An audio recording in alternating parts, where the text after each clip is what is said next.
ఈరోజు సాక్షి అనే పత్రికలో ఇది పత్రికా అనాల్లో ఒక చెత్త కుండి పేపర్ అనాల్లో అర్థం కాలేదు. మచ్చాలేని నాయకుడు,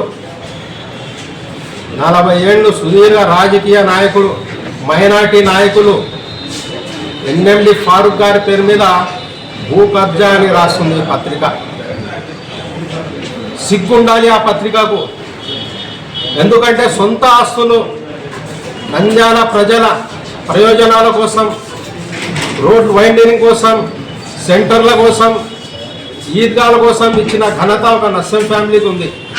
వాళ్ళ స్థలం వాళ్ళే కబ్జా అని రాస్తుంది దొంగ పత్రిక. సిగ్గుండాలి.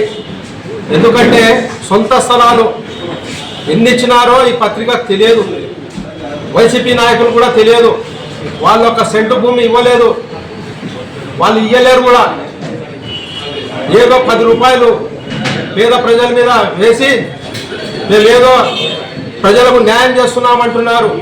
మీ స్థలాలు ఇవ్వండి, మీ నాయన స్థలాలు ఇవ్వండి, మీ తాత స్థలాలు ఇవ్వండి, మీకు తెలుస్తుంది.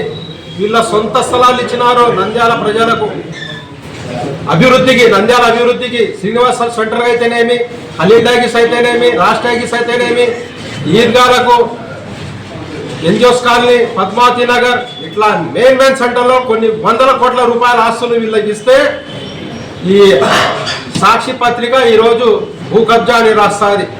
ఒక మైనార్టీ నాయకులు ఎన్ఎండి ఫారూక్ గారు మంచలేని నాయకుల మీద ఈ దొంగ రాతలు రాస్తుంది.